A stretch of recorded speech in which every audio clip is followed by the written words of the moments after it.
শিৱসাগৰত সোমাল মিয়া ৰাজগাঁৱত 4 মিয়াই ক্ৰয় কৰিলে ভূমি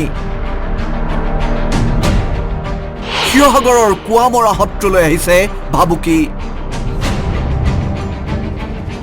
কুৱামৰা সত্ৰৰ সমীপৰ মেৰবিলত বাঘবৰ চৰাঞ্চলৰ মিয়াই কেনেকৈ ক্ৰয় কৰিব পাৰিলে ৰাজহ ভূমি 24 ফেব্ৰুৱাৰী আৰু 28 মেত এই সম্পৰ্কত সবিস্তাৰে আসাম টকছে সম্প্ৰচাৰ কৰিছিল বাতৰি সম্প্ৰচাৰ কৰাৰ পাছতে শিৱসাগৰত সৃষ্টি হৈছে জনজাগৰণ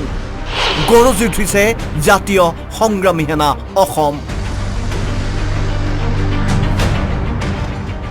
মিয়াই ক্ৰয় কৰা ভূমিত জাতীয় সংগ্ৰামী সেনাই লগালে ফলক মিয়াই উজনি অসম ত্যাগ কৰক উজনি স্থান নাই মিয়াৰ এয়া মিয়াই কেৱল মাটি লোৱা বুলিয়ে নহয় ঐতিহাসিক শিৱসাগৰৰ ওপৰত আচলতে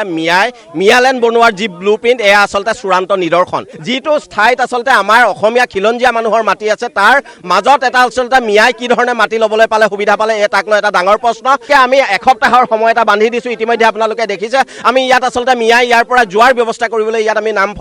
ফলক বেনাৰ পষ্টাৰ লগোৱাৰ ব্যৱস্থা কৰিছোঁ এসপ্তাহৰ ভিতৰত তেওঁলোকে যদি নিজৰববীয়াকৈ ইয়াৰ পৰা যোৱাৰ ব্যৱস্থা নকৰে জাতীয় সংগ্ৰামী সেনাই নিজৰ ষ্টাইলত আচলতে কাম কৰিব জানে গতিকে সেইমতে কাম কৰিব প্ৰশাসনক এসপ্তাহৰ সময়সীমা বান্ধি দিলে জাতীয় সংগ্ৰামী সেনা অসমে সদৌ অসম গৰিয়া জাতীয় পৰিষদৰ জিলা সমিতিও এই বিষয়টোক লৈ সৰব হৈছে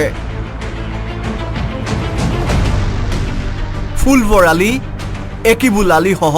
4 মিয়াই কুৱামৰা সত্ৰ আৰু 37 নং ৰাষ্ট্ৰীয় ঘাইপথৰ সমীপত ভূমি ক্ৰয় কৰাটো কোনো কাৰণতে মানি নলয় সংগঠন দুটাই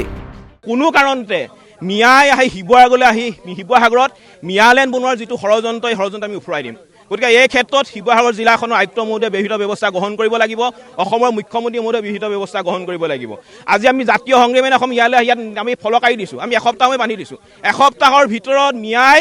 যিজন মালিকৰ পৰা মাটি কিনিছিলে মালিকজনক মাটি ঘূৰাই দিব লাগিব অন্যথা জাতীয় সংগ্ৰামী অসমৰ লগতে এই অঞ্চলৰ স্থানীয় হিন্দু মুছলমান সকলোৱে ঐক্যবদ্ধ হৈ আমি মিয়া খেলিবলৈ বাধ্য হ'ম ইয়াত মাটি যে মিয়াই কিনিছে এই মিয়াই ইয়াত মাটি চিনি নাপায় তেওঁলোকে ইয়াত মাটি চিনি নাপায় চিনি পাই এটা দালাল চক্ৰ আছে হয়তো 2-4জন মানুহ আছে তেওঁলোকে দালালিৰ যোগেদি এই যিজন ববাটো বুলি কৈছোঁ মকবুল হুছেইনৰ মাটি হয় এডোখৰ তেখেতক যিটো উচিত মূল্য দি যদি ইয়াৰ উচিত মূল্য 5 লাখ টকা হয় বা 7 লাখ টকা হয় তেওঁলোকে মই শুনামতে প্ৰায় 15-20 লাখ টকালৈকে লৈছে মিয়াৰ আগ্ৰাসন ৰোধ কৰি মিয়াই ক্ৰয় কৰা ভূমিখিনি পুনৰ ঘূৰাই লোৱাৰ বাবে জিলা প্ৰশাসনক দাবী জনাইছে সংগঠন দুটাই বৰপেটা বাঘবৰৰ 4 মিয়াই এবিঘা আৰু হৈলেচা মাটি ক্ৰয় কৰাৰ তথ্য আসাম টকছে পোহৰলৈ আনিছিল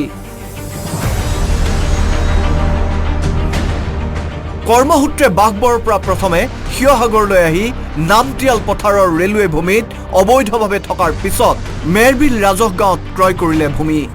যে শিৱসাগৰ জিলাৰ যি দিচাং মাজগাঁও অঞ্চল এই দিচাং মাজগাঁও অঞ্চলত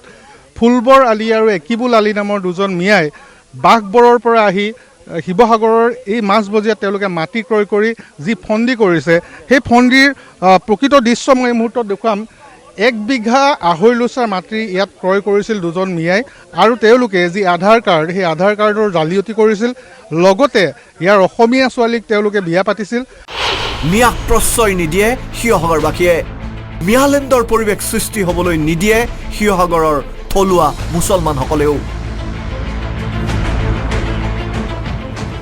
মিয়া সম্প্ৰদায়ৰ লোক আহি ঐতিহাসিক শিৱসাগৰৰ সমন্বয় যাতে থান-বান কৰিব নোৱাৰে তাৰ বাবে সতৰ্ক থলুৱা মুছলমানসকলৰ লগতে দল সংগঠন শিৱসাগৰৰ পৰা শংকৰজ্যোতি শইকীয়াৰ ৰিপৰ্ট